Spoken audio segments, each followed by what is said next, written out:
Confusion and obfuscation have become a predominant feature of our national politics. Now, President Arif Alvi, after clearly saying in a television interview aired on Monday that he was not convinced a foreign conspiracy had indeed been hatched to bring down the PTI government, is walking back his words. Last evening, there were several tweets from the president's official Twitter handle to clarify that there was no change in his views on the matter, that he very much had suspicions about the conspiracy. In the TV interview, he said he had already requested the Supreme Court to launch an inquiry, and while he did not expect any smoking gun, he believed it should take circumstantial evidence into account. He also asserted on air that he was impartial in his role as president and that his affiliation with the PTI, of which he is one of the founders, was in the past. Mr. Alvi has often been perceived as being in sync with the PTI's political strategy both before and after it lost power.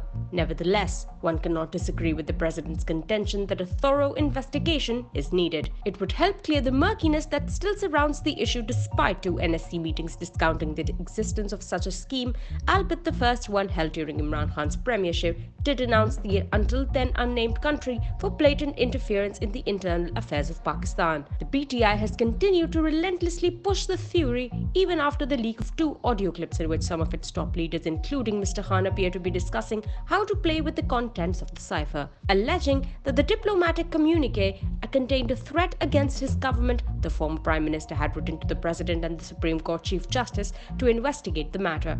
Indeed, just prior to the leaks, he had made the PTI legislators return to the parliament conditional upon such an inquiry.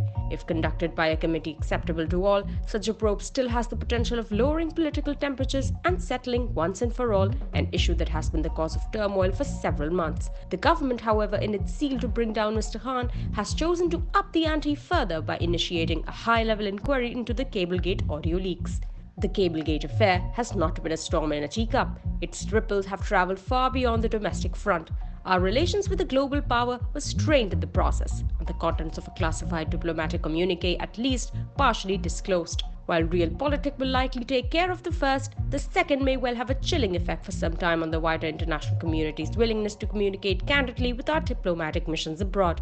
The foreign conspiracy card should no longer be in play.